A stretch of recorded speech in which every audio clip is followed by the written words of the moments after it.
Discipline learners YouTube channel पर। तो आज हम मटेरियल साइंस का सेकंड लेक्चर करने वाले हैं। फर्स्ट लेक्चर में हमने सिलेबस डिटेल में देखा था और क्रिस्टल स्ट्रक्चर के बारे में पढ़ा था और कुछ इंपॉर्टेंट क्वेश्चंस भी प्रैक्टिस किए थे। तो आज हम सेमीकंडक्टर मटेरियल्स के बारे में पढ़ेंगे। तो इस वीडियो के अंत तक बने रहिए और हमारे टेलीग्राम ग्रुप को जरूर ज्वाइन करिए, जहाँ पे हम यूपीएससी प्री के लिए डेली क्विज कराते हैं और भी बहुत सारे अपडेट जो भी होते हैं वहीं पे मिलते हैं। तो डिस्क्रिप्शन बॉक्स में हमारे इस वीडियो के आपको लिंक मिल जाएगा, वहाँ से ज्वाइन कर सकते हैं। तो चलिए स्टार्ट करते हैं।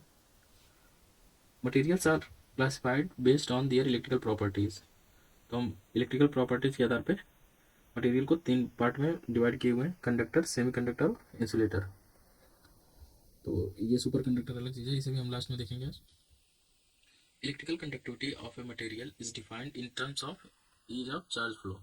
तो कंडक्टर में मटेरियल में जितने आसानी से चार्ज फ्लो होगा उसकी कंडक्टिविटी उसी से डिफाइन होती है। Charge that flows comprised of either electrons, ions, charged holes and their combination। तो इसका मतलब है, सॉरी, जो चार्ज फ्लो होता है वो अलग अलग चार्ज पार्टिकल्स की वजह से होती है। तो इसमें ये इलेक्ट्रॉन्स हो सकता है, या आयन की वजह से हो सकता है, होल्स की वजह से हो सकता है, या इनके कॉम्बिनेशन की वजह से चार्ज फ्लो हो सकता है। तो यही बोल रही है। Ohm's law relates the current and applied voltage. ये ओम्स लॉ आप जानते ही हैं, R बराबर B upon I, where temperature and physical quantity are constant. इसको इस फॉर्म में भी पूछ सकता है, जी बराबर ये करंट डेंसिटी होता है सिग्मा और ये इलेक्ट्रिकल इंटेंसिटी होता है, सिग्मा आपका कंडक्टिविटी होता है। इस फॉर्म में भी पूछ सकता है। और रेजिस्टेंस का आपको पता ही है, रो एल अपॉन, ये बेसिक फार्मूला। इस पर न्यूमेरिकल भी पूछ सकता है, नहीं भी पूछ सकता, पर पता होना चाहिए आपको। ये आपको पता ही है, अभी अप्लाई वोल्टेज हो गया, करंट आपका आई होता है, आपका आर रेजिस्टेंस होता है। यहाँ पे कुछ इंपॉर्टेंट नोट्स हैं। Materials electrical resistance is not an intrinsic property, that is it depends on an object geometry। तो ये बोल रहा है जो भी आपका रेजिस्टेंस होता है और कंडक्टेंस भी, ये आपके फिजिकल वैल्यू पे डिपेंड करता है, मतलब मटेरियल के स्ट्रक्चर पे डिपेंड करता है, मतलब कि उसका लेंथ कितना है, लेंथ हो गया, एरिया हो गया, इस पे डिपेंड करता है, ना कि उसके इंट्रिंसिक प्रॉपर्टी पे। और इसके opposite electrical resistivity defined as a follows is an intrinsic property. तो जो रेजिस्टिविटी होता है या कंडक्टिविटी होता है वो आपके इंट्रिंसिक प्रॉपर्टी पे डिपेंड करता है, ना कि फिजिकल फॉर्म में, फिजिकल जियोमेट्री पे, मतलब कि लेंथ एरिया पे डिपेंड नहीं करता ये। तो जैसे कॉपर का रेजिस्टिविटी या कंडक्टिविटी हमेशा कांस्टेंट होता है। तो ये आपका रो बराबर आर आई, वही फार्मूला दिया हुआ, वहाँ फिर आके ये चीज़ आप देख लीजिएगा। तो हम कंडक्टिविटी या रेजिस्टिविटी के बेस पे मटेरियल्स को क्लासिफाई करते हैं। तो इस बेसिस पे हम रेजिस्टेंस के बेसिस पे हम मटेरियल्स को डिफाइन किए हुए कंडक्टर, सेमीकंडक्टर और इंसुलेटर में। तो ये क्या बोल रहा है, conductivity of solid engineering materials is observe to very over 27 order of power. मतलब कि जो मिनिमम कंडक्टिविटी है और हाईएस्ट कंडक्टिविटी के बीच में 27 का ऑर्डर रहता है। मतलब कि मिनिमम आपका अप्रॉक्स होता है 10⁻12 ओम टू ओम पर मीटर टू 10⁻15 मीटर ओम पर मीटर, ये आपका रेंज होता है। तो ये लिखा हुआ है based on their conductivity materials. ये आपके कंडक्टर, सेमीकंडक्टर और इंसुलेटर में डिवाइड होते हैं। ये आप वैल्यू अप्रॉक्स याद कर लीजिए, पूछ सकता है। कंडक्टर्स का आपका 10⁻7 ओम प्रति मीटर होता है, सेमीकंडक्टर्स का 10⁻⁻6 टू 10⁻4 ओम पर मीटर होता है, और इंसुलेटर का इसी तरह 10⁻10 या 15 10⁻12 ओम पर मीटर होता है। इसी के रेंज में होता है। ये अप्रॉक्स इतना हम लेते हैं, 10⁻2 10⁻15। आगे चलते हैं। Conduction that is flow of charge. तो फ्लो ऑफ चार्ज या करंट के वजह से कंडक्टर में आपके लॉसेज होते हैं। उस लॉस की वैल्यू हम P बराबर वी आई से कैलकुलेट करते हैं, और V बराबर आई आर होता है। तो आई की वैल्यू यहाँ रखेंगे, इस V की जगह आई आर रखेंगे तो आई स्क्वायर आर हो जाता है।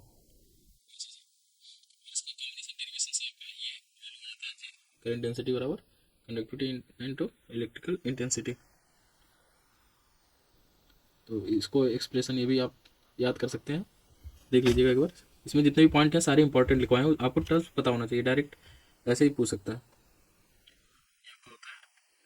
कंडक्टिविटी बराबर एन यू म्यू आ जाता है, इंपॉर्टेंट फार्मूला आपका सेमीकंडक्टर मटेरियल में बहुत इंपॉर्टेंट हो जाता है। तो अब देखते हैं charge carriers that is conductivity. तो इस इक्वेशन से हमें, हाँ ये इंपॉर्टेंट पॉइंट है इसमें, mobility is important for metals. Metals के लिए आपका मोबिलिटी इंपॉर्टेंट हो जाता है, मेटल्स या इलेक्ट्रिकल कंडक्टर के लिए मोबिलिटी होता है, और सेमीकंडक्टर और इंसुलेटर के लिए चार्ज कैरियर्स इंपॉर्टेंट हो जाते हैं। ये आप इंपॉर्टेंट पॉइंट है, इसे नोट कर लीजिएगा।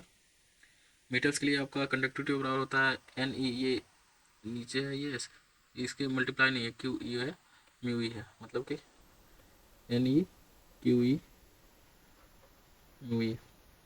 और ये सेमीकंडक्टर्स के लिए है, और इसको इस तरह भी लिख सकते हैं n q mu n plus mu p. जब आपका सेमीकंडक्टर आपका ये इंट्रिंसिक के लिए है, ये भी दो प्रकार के होता है, इंट्रिंसिक और एक्सट्रिंसिक, अभी आगे हम देखने वाले हैं। इंट्रिंसिक सेमीकंडक्टर के लिए प्योर फॉर्म होता है, और ये आपका पी एन टाइप का है, और ये आपका पी टाइप का, अलग अलग जब करेंगे। एक्सट्रिंसिक भी दो टाइप में डिवाइड कर देते हैं, एन टाइप और पी टाइप में। और ये आयनिक मटेरियल्स के लिए आपका इलेक्ट्रॉनिक और आयनिक का अलग अलग ऐड करते हैं कैलकुलेट करके। अब हम चलते हैं most important topic, energy band structures.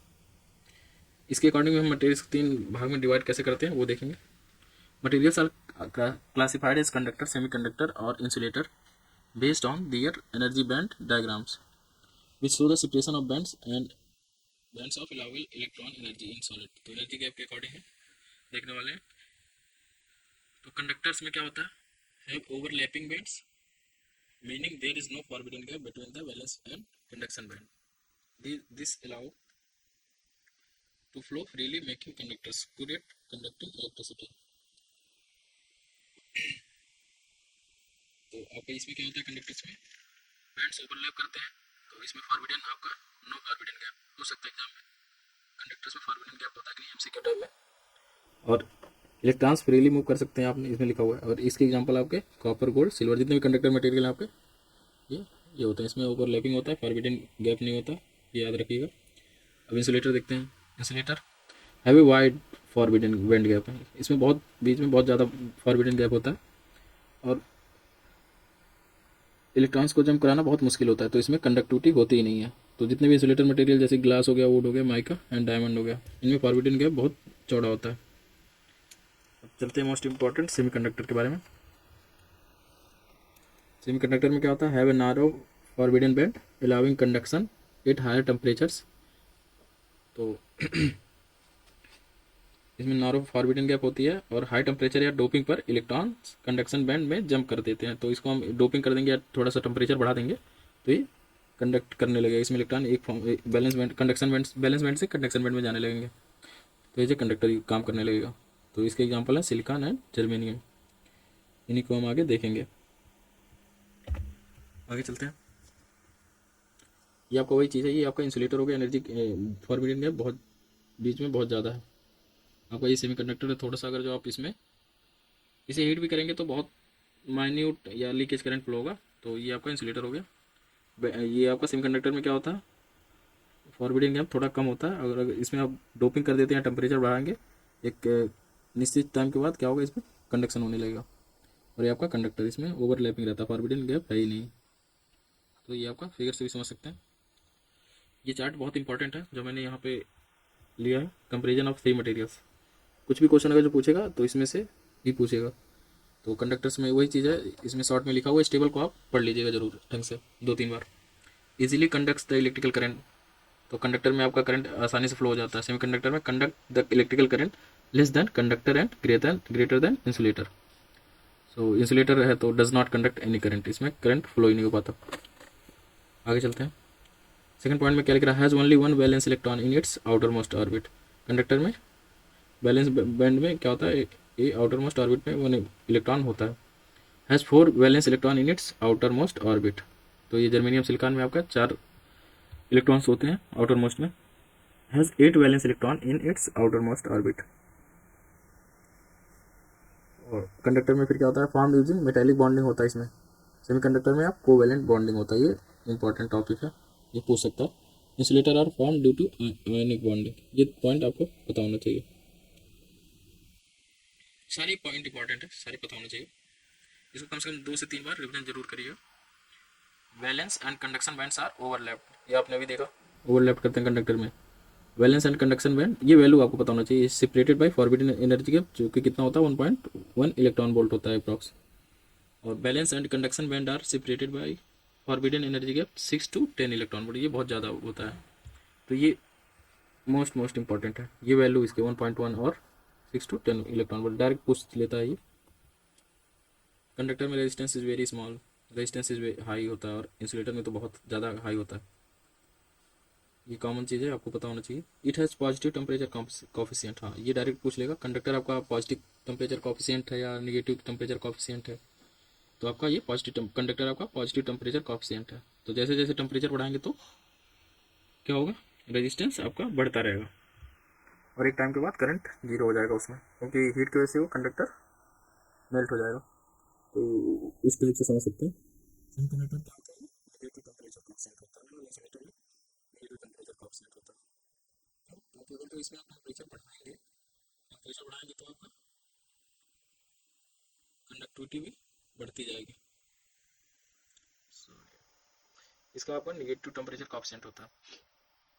इसका कंडक्टर का एग्जांपल है आपका कॉपर हो गया, एल्युमिनियम हो गया, गोल्ड हो गया, सिल्वर हो गया, और ये आपका सेमीकंडक्टर में सिलिकॉन हो गया, जर्मेनियम हो गया, माइका पेपर, इसका गैलियम आर्सेनाइड भी इसमें ऐड कर लीजिए, अलग अलग है, इसको मिक्स कर देते हैं।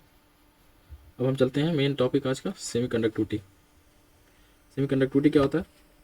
Electrical properties of semiconductors are unique in the sense that their electrical properties are extremely sensitive to even minute concentration of impurities.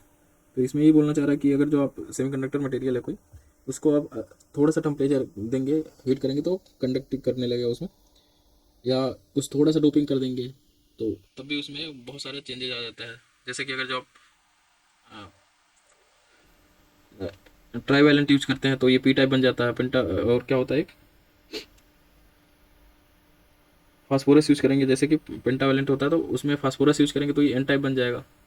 अगर जो एल्यूमिनियम यूज करेंगे तो आपका पी टाइप बन जाएगा, वही चीज़ है, यही बोलना चाह रहा है। डोपिंग क्या होता है, ये टर्म याद होना चाहिए। Doping, the process of adding of impurity into pure semiconductor. तो अगर जो आप pure semiconductor, that is intrinsic semiconductor में आप अशुद्धि मिलाएंगे तो उसकी कंडक्टिविटी बढ़ जाती है।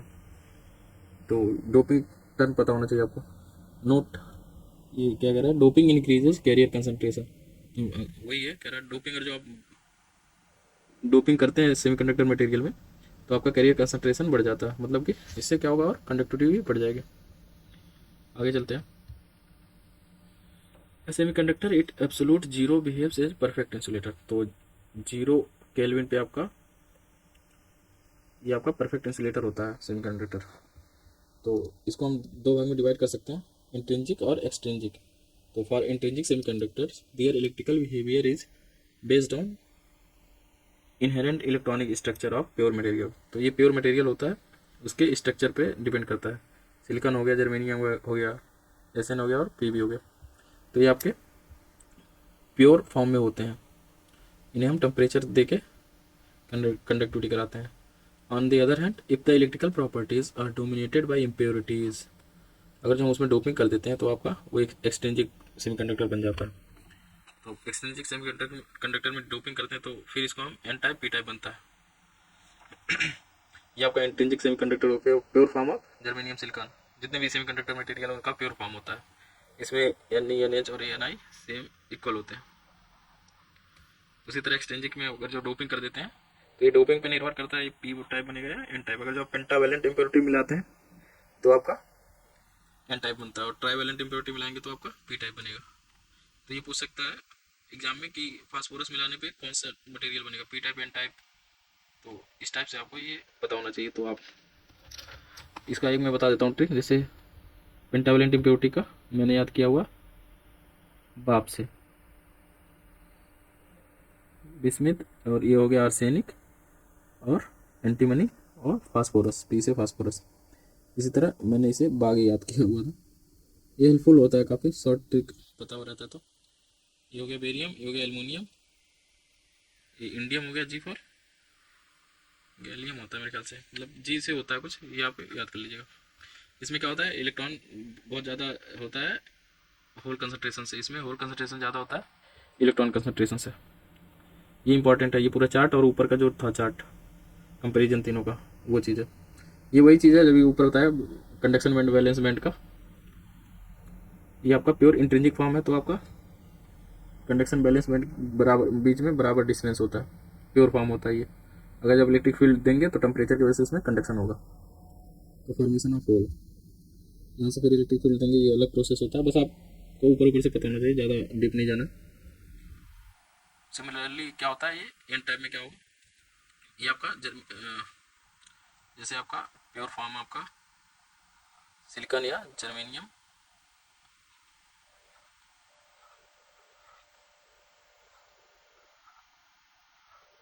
या आपने आर्सेनिक या एंटीमनी कुछ भी ले लिया, इसमें 5 इलेक्ट्रॉन होते हैं पेंटावेलेंट वाले। और ये आप जर्मेनियम या सिलिकॉन ले लिए, यहाँ सिलिकॉन ले लिया, ये सेमीकंडक्टर आप जर्मेनियम ले सकते हैं, सिलिकॉन कुछ भी ले लीजिए।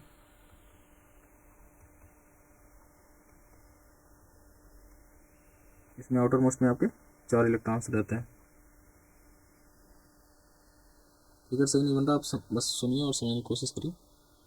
बना हुआ फिगर फिर भी मैं बना रहा हूँ, ये भी समझ में आ जाए आपको।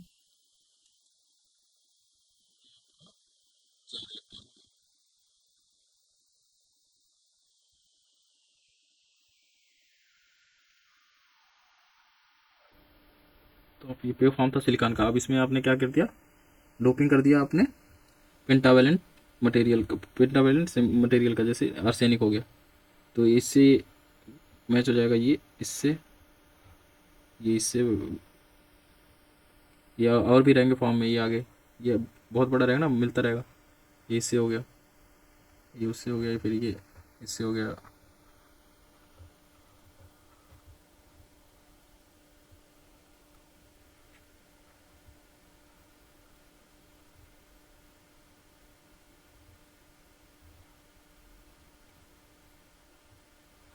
हम देखते हैं यहाँ पे ये इलेक्ट्रॉन इससे हो गया, और यहाँ पे एक इलेक्ट्रॉन छूट गया, पेंटावेलेंट था ना, 5 इलेक्ट्रॉन थे यहाँ पे, तब यही इलेक्ट्रॉन आपका कंडक्टिविटी कराएगा, तो इसको इसकी वजह से कंडक्शन होने लगता है इसमें, तो ये आपको रहना चाहिए पेंटावेलेंट होता है, ये एन टाइप बन जाता है। सिमिलरली क्या होगा, अगर जो पी टाइप में क्या होता है, यहाँ पे ट्राई वैलेंट यूज करते हैं, तो 3 इलेक्ट्रॉन यहाँ होते हैं, एक इलेक्ट्रॉन यहाँ गायब होता है, तो यहाँ पे होल हो जाता है एक, अपने इंटर में पड़ा होगा, यहाँ छिद्र रह जाता है, तो उसकी वजह से क्या होगा, पी टाइप बनता है। वही चीज़ यहाँ पे समझाया हुआ है, यहाँ होल हो गया, तो यहाँ पे एक्स्ट्रा इलेक्ट्रॉन बच गया, तो इसकी वजह से ये फ्री इलेक्ट्रॉन है, कंडक्शन हो जाएगा। तो आपको बस फिगर पता होना चाहिए, और इसमें ये पता होना चाहिए डोनर लेवल आपका कंडक्शन बैंड के पास होता है एन टाइप में, और पी टाइप में ये एक्सेप्टर लेवल बैलेंस बैंड के पास होता है। एनर्जी बैंड डायग्राम में डायरेक्ट क्वेश्चन पूछ लेता है। ये पी टाइप का नहीं बना रहा हूँ, पी टाइप में आपका यहाँ 3 इलेक्ट्रॉन रहेंगे, एक इलेक्ट्रॉन ना होने की वजह से यहाँ पे उसका जगह होल ले लेगा। तो फर्मी लेवल का ये फार्मूला मोस्ट इंपॉर्टेंट है, डायरेक्ट पूछ सकता है, और इसका डिफिनीशन भी।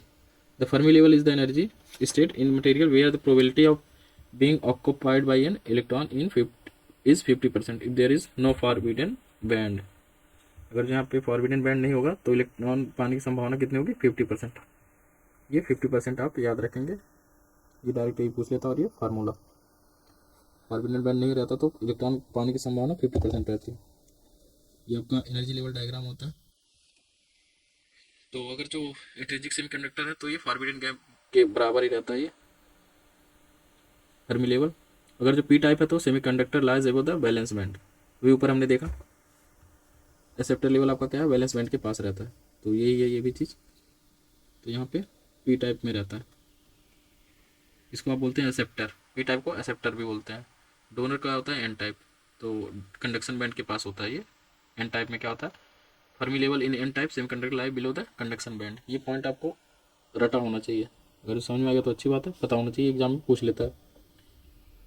N type near below the conduction band भी पूछ सकता है, नियर द कंडक्शन बैंड पूछ सकता है, किसी भी टाइप से पूछ सकता है, तो आपको ये पता होना चाहिए। बिलो द कंडक्शन बैंड या above the valence band p type, below the conduction band n type. और इंट्रिंसिक आपका फॉरबिडन गैप पे ओवरलैप करता है, मतलब near the forbidden gap, most important.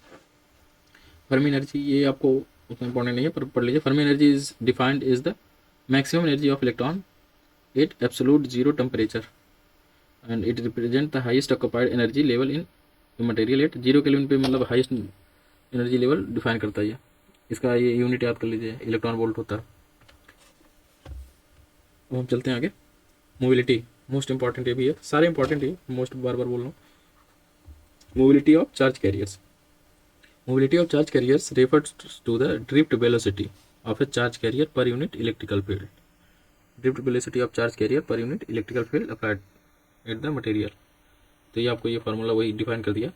It describe how quickly charge carriers moves through a conductor. ये मतलब बताता है कितनी जल्दी से किसी भी कंडक्टर में करंट फ्लो हो रहा है या इलेक्ट्रॉन फ्लो हो रहा है जब हम कोई भी इलेक्ट्रिकल फील्ड अप्लाई करते हैं तब।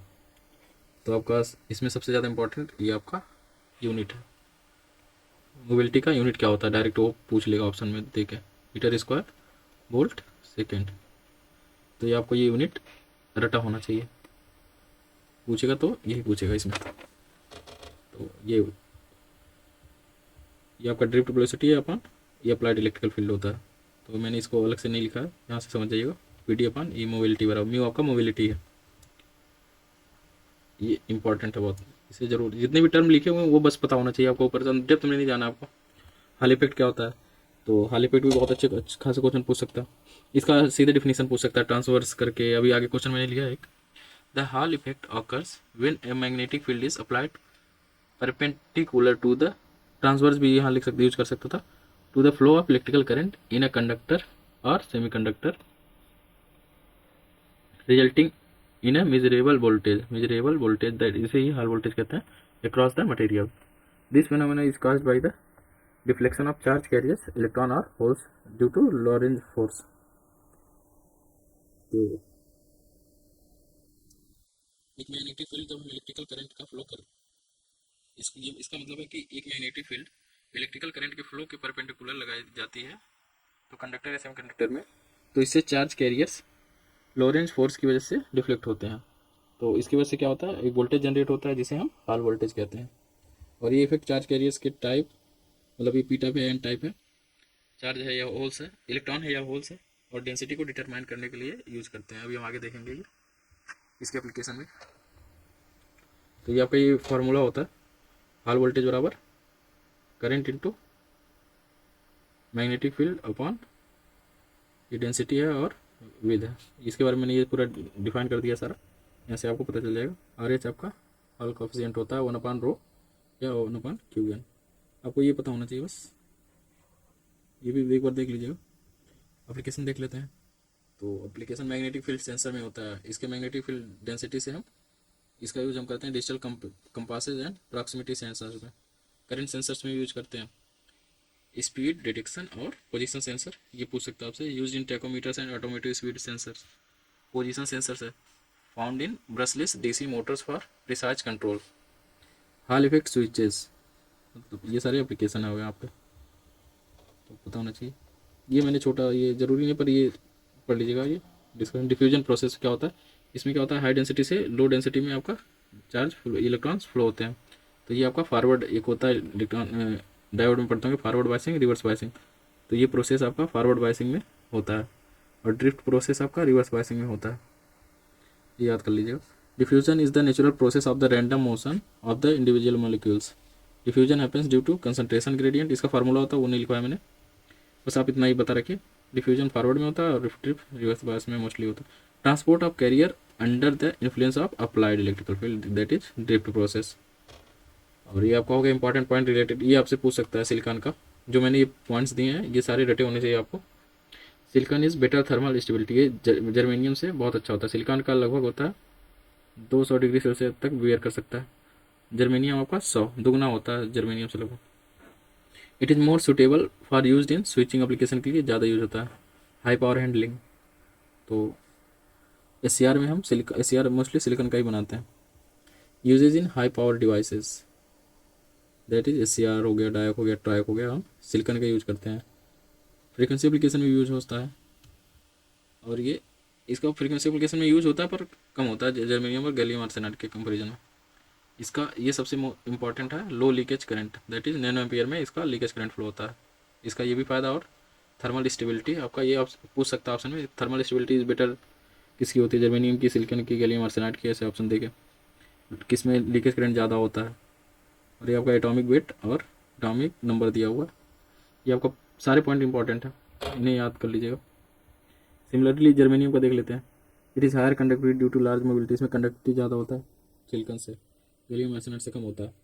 Relatively more suitable for high frequency application, बताया ना अभी ऊपर, सिलिकॉन से ज़्यादा, सिलिकॉन का उतना यूज़ नहीं होता फ्रीक्वेंसी एप्लीकेशन में जितना जर्मेनियम का होता है।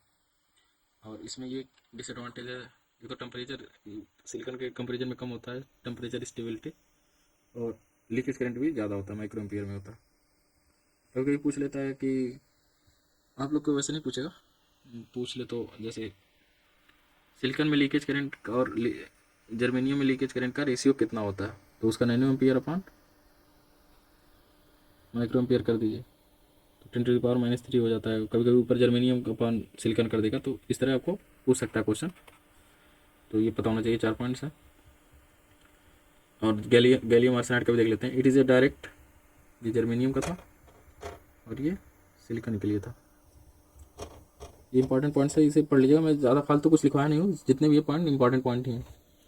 Important point is related to gallium arsenide, it is direct band gap semiconductor, ये डायरेक्ट बैंड गैप होता है। Covalent band present, switching time very small, ये भी स्विचिंग के लिए यूज होता है, यूज इन माइक्रोवेव डिवाइसेस, याद कर लीजिए। लार्ज कंडक्टिविटी देन, सबसे ज़्यादा आपका गैलियम आर्सेनाइड होता है, गैलियम आर्सेनाइड, फिर आपका जर्मेनियम, फिर आपका सिलिकॉन का इससे भी कम होता है। तो ये सीक्वेंस होता है कंडक्टिविटी का। इसका एप्लीकेशन इंपॉर्टेंट है, एलईडी हो गया, लेजर हो गया, टनल डायोड हो गया, वेक्टर डायोड हो गया, पीआईएन, आपको एलईडी पता होना चाहिए, ये पूछ लेगा। एलईडी में कौन सा मटेरियल यूज होता है, या गैलियम आर्सेनाइड से क्या बनाते हैं। गैलियम आर्सेनाइड का क्या होता है कि बहुत सारे अलग अलग कॉम्बिनेशन से हम अलग अलग कलर मिल जाता है, इसलिए हम गैलियम आर्सेनाइड का यूज करते हैं। अब आते हैं सुपर कंडक्टर्स क्या होते हैं। When conductors are cooled to a temperature below a certain value, then they lose resistivity and it is called superconductor। तो एक सर्टेन टेम्परेचर पे क्या होता है, रेजिस्टिविटी एकदम जीरो हो जाती है, जिसकी वजह से ये प्योर कंडक्टर बन जाता है, और इसे इस फॉर्म को सुपर कंडक्टर बोलते हैं। और ये the temperature at which the metals change from normal conducting state to super conducting state, it is called critical temperature या ट्रांजिशन टेम्परेचर। ये एग्जाम में पूछा हुआ है, किस टेम्परेचर पे सुपर कंडक्टर बनता है, तो आपको ये पता होना चाहिए। इसमें जितने भी टर्म्स हैं आप जरूर से जरूर उसे 2 से 3 बार याद कर लें, क्या चीज़ है, एक बार पढ़ लें, सुन लें मेरी बात। और कोई भी डाउट हो आप टेलीग्राम पे हमेशा पूछ सकते हैं, 24/7 पे पूछ सकते हैं, आपका डाउट जल्द से जल्द सॉल्व करने का कोशिश किया जाएगा। तो इसके एग्जांपल भी आपको पता होना चाहिए, पारा हो गया, पीवी लेड हो गया, जिंक हो गया, और भी सारे हैं। मेन आपका एचजी और पीवी जिंक ये है, एचजी पूछा हुआ है एग्जाम में। अब देख लेते हैं प्रॉपर्टीज ऑफ सुपर कंडक्टर। ये जितने भी प्रॉपर्टीज हैं 4-5, ये आपको टॉप टर्म्स पते होने चाहिए आपको। इसमें आपका मिशनर इफेक्ट मोस्ट इंपॉर्टेंट है। तो मिशनर इफेक्ट क्या होता है, पहले इसकी प्रॉपर्टीज देख लेते हैं। इसका क्या होता है, properties of super conductor, zero electrical resistance, मतलब कि यार जीरो होता है, कंडक्टिविटी इनफाइनाइट होती है, उल्टा। मिशनर इफेक्ट क्या होता है, मैग्नेटिक फील्ड एक्सपल्सन, तो they push away magnetic fields causing magnetic levitation. तो यही बोल रहा है, जब इसमें क्या होता है कि जब एक सुपर कंडक्टर को बहुत ठंडा कर दिया जाता है तो वो मैग्नेट को ढकेल देता है या एक्सपेल कर देता है, और मैग्नेट हवा में फ्लोट करने लगता है, वही आपको मिशनर इफेक्ट होता है। इसका यूज हम एक मैग्नेटो ट्रेन करके नाम सुना होगा, चाइना वगैरह में चलता है, तो वहाँ एप्लीकेशन है इसका। और इसको भी टाइप 1 टाइप 2 में बांटा गया। टाइप 1 में आपका अगर जो टेम्परेचर आपका क्रिटिकल टेम्परेचर से ज़्यादा है तो लाइन आपका बॉडी के थ्रू पास हो जाएगा, ये आपका कोई बॉडी है तो ये मैग्नेटिक लाइन्स आपके इससे ही पास हो जाएंगे। और आपका टी टेम्परेचर को आप क्रिटिकल टेम्परेचर से कम कर देते हैं, तो इसमें क्या होगा, magnetic line pushed out super conductor body, मतलब इससे न जाके इसके बाहर से जाएंगे। मैं बना नहीं पा रहा हूँ, आप लोग समझिएगा। यहाँ पे मैग्नेटिक फील्ड जीरो हो जाएगा, मैग्नेटिक फील्ड स्ट्रेंथ, ये बी बराबर जीरो हो जाता है। तो वही कह रहा है मेसनरी इफेक्ट का यही है, जब T greater than T C होगा तो उससे ही पास होता है। अब हम देखते हैं इसका next property, critical temperature.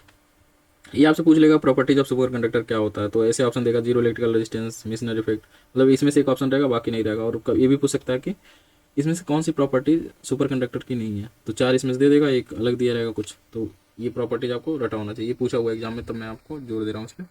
Critical temperature, they become super conducting only below a specific low temperature, वही आपका क्रिटिकल टेम्परेचर होता है। तो जब आप टेम्परेचर कम करते जाते हैं एक सर्टेन टेम्परेचर पे क्या होता है, आर जीरो हो जाता है, वही आपका क्रिटिकल टेम्परेचर होता है।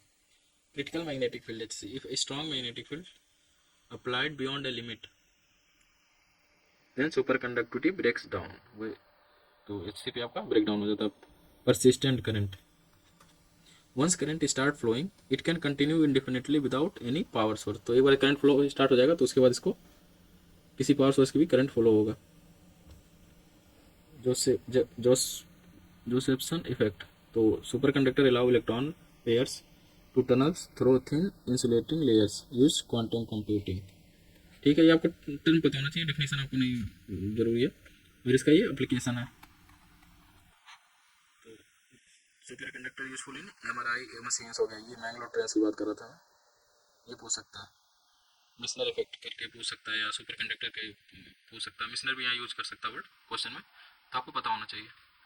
एंड एडवांस इलेक्ट्रॉनिक्स, तो एप्लीकेशन एप्लीकेशन सबके आपके रटे होने चाहिए। अच्छा, तो हम आज इतना ही रखते हैं, कुछ इंपॉर्टेंट क्वेश्चन कर लेते हैं इसके। Silicon, how many electrons exist in the energy gap, तो सिलिकॉन है ये आपका सेमीकंडक्टर है, तो ये प्योर फॉर्म सेमीकंडक्टर है। तो ये पूछ रहा है एनर्जी गैप में कितने इलेक्ट्रॉन्स एग्जिस्ट करेंगे, तो जब सेमीकंडक्टर है इसमें जीरो इलेक्ट्रॉन होंगे। और अगर जो ये पूछ लेता कितने वैलेंस इलेक्ट्रॉन है तो आपका ऑप्शन चार हो जाता है। यहाँ पे बैलेंस इलेक्ट्रॉन पूछ लिया होता, एनर्जी गैप नहीं देता, मतलब बैलेंस इलेक्ट्रॉन पूछता तो आपको चार मारना होता है। कई बच्चे आप चार मार देंगे अभी ना पढ़े, क्योंकि उसका बैलेंस इलेक्ट्रॉन चार होते हैं आउटर में। तो ये आप ध्यान से क्वेश्चन पढ़ेंगे और सॉल्व उसको करेंगे, थोड़ा टाइम लीजिए भले, लेकिन गलत क्वेश्चन ना करिए। The forbidden energy gap for germanium is, आपका ये होता है 0.72 इलेक्ट्रॉन वोल्ट, ये होता है 300 केल्विन पे। ये मैं चार्ट बना दे रहा हूँ, 300 केल्विन पे क्या होता है, जर्मेनियम का होता है जर्मेनियम, सिलिकॉन और गैलियम आर्सेनाइड का भी लिख देते हैं। जर्मेनियम का क्या होता है 0.072 इलेक्ट्रॉन वोल्ट, सिलिकॉन का होता है 1.1 इलेक्ट्रॉन वोल्ट, गैलियम आर्सेनाइड का होता है 1.47 इलेक्ट्रॉन वोल्ट। सिमिलरली क्या होता है 0 केल्विन पे, ये होता है आपका सिमिलरली लगभग 0.7 के बराबर ही होता है 0.785, और ये भी 1.21 के, ये बस 1 वोल्ट के करीब होता है 1.2, ये याद कर लीजिए बस 300 केल्विन वाला। और ये आपका होता है लगभग 1.2, लगभग सेम ही रहता है, ज़्यादा डिफरेंस नहीं है, तो इसे याद कर लीजिएगा। पूछ सकता है ये वैल्यू 1.1 0.72, ये पूछा हुआ है 2-3 एग्जाम में जर्मेनियम का, तो आपको याद होना चाहिए क्वेश्चन। ये मैंने कुछ इजी क्वेश्चन लिए ताकि आपका कॉन्फिडेंस बूस्ट हो, इजी मीडियम सब है इसमें, हार्ड नहीं लिया मैंने क्वेश्चन।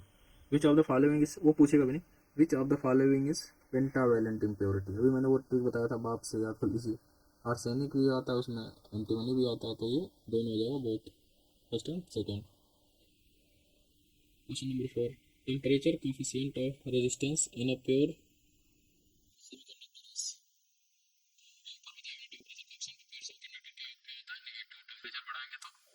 रेजिस्टेंस घटेगा। ऊपर मैं पूरा एक्सप्लेन नहीं किया उसमें, तो प्योर सेमीकंडक्टर है तो निगेटिव होता है, मतलब कि टेम्परेचर बढ़ाएंगे तो आर घटेगा।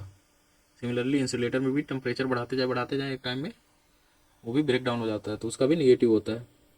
और अगर जो वही कंडक्टर है तो कंडक्टर में क्या होता है, टेम्परेचर बढ़ाएंगे रेजिस्टेंस भी बढ़ता जाएगा, एक टाइम में क्या होगा, टेम्परेचर बढ़ाते जाए और हीट की वजह से क्या होगा, कंडक्टर गल जाएगा, मेल्ट हो जाएगा, तो वहाँ पे रेजिस्टेंस इनफाइनाइट हो जाएगा, तो वो पॉजिटिव होता है। मतलब टेम्परेचर के साथ रेजिस्टेंस बढ़ेगा तो पॉजिटिव, टेम्परेचर बढ़ाने के साथ रेजिस्टेंस घटेगा तो निगेटिव।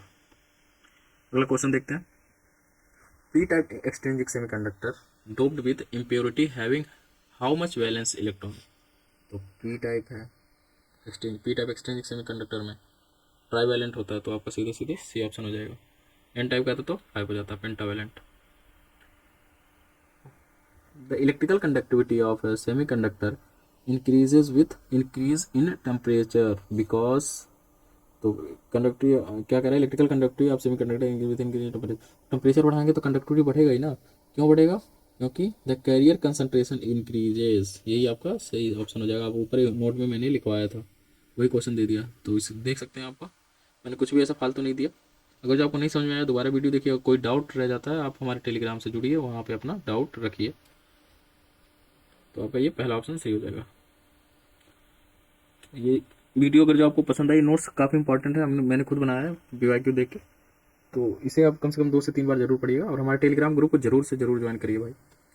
वहाँ पे आपको बहुत हेल्पफुल टेलीग्राम ग्रुप है, आपको फ्री ऑफ कॉस्ट, अगर जो आपका ऐसे निकल जाता है तो आपको free of cost interview guidance दिया जाएगा। इंटरव्यू गाइडेंस के साथ आपको, आप चाहे अपनी जो भी डाउट है आप पूछ सकते हैं।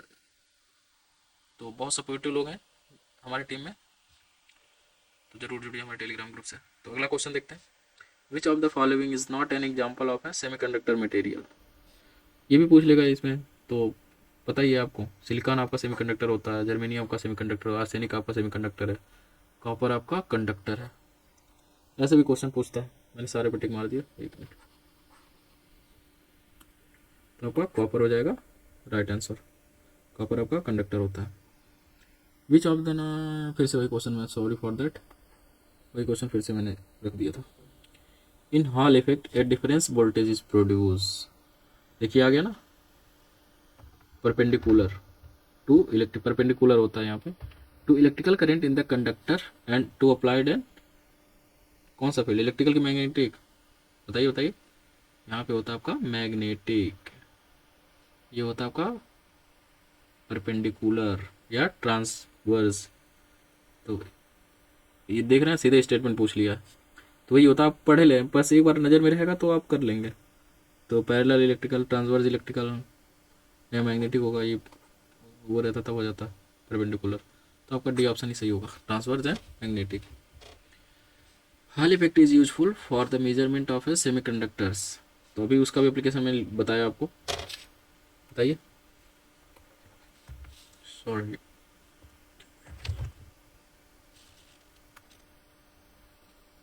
यहाँ पे क्या पता करते हैं हॉल इफेक्ट से, तो यहाँ से मोबिलिटी हम पता करते हैं, कैरियर कंसंट्रेशन भी पता करते हैं, टेम्परेचर नहीं पता कर पाते हैं, ये गलत ऑप्शन आ गया। टाइप, हाँ ये पता करते हैं, कंडक्टिविटी, टेम्परेचर, टाइप भी बस है, ये भी गलत ऑप्शन है, पूरा नहीं है। टाइप एन टाइप और पी टाइप ये सही है। मोबिलिटी भी कैलकुलेट करते हैं, कैरियर कंसंट्रेशन भी यूज करते हैं, तो आपका सी ऑप्शन हो जाएगा। हम डिटरमाइन क्या करते हैं, सेमीकंडक्टर मटेरियल पी टाइप का है, एन टाइप का है, मोबिलिटी कैलकुलेट करते हैं, मतलब ज्ञात करते हैं, या कैरियर कंसंट्रेशन को हम जान सकते हैं किससे, हॉल इफेक्ट से।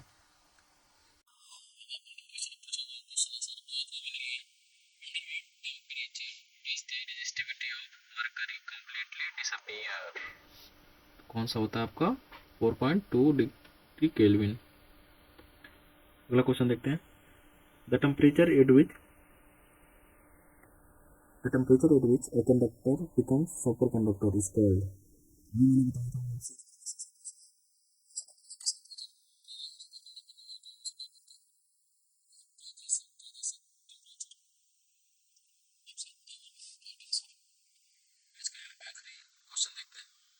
probability of energy state, that is, ये उल्टा लिख दिया मैंने, परमिलेबल, उल्टा नहीं लिखा है, बराबर लिख दिया।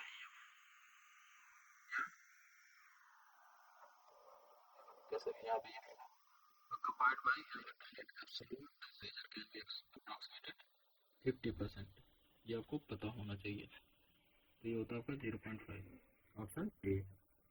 तो थैंक यू, अगर वीडियो पसंद आया लाइक करो और अपने दोस्तों को शेयर करो, ताकि हमारे बहुत सारे लोग हैं।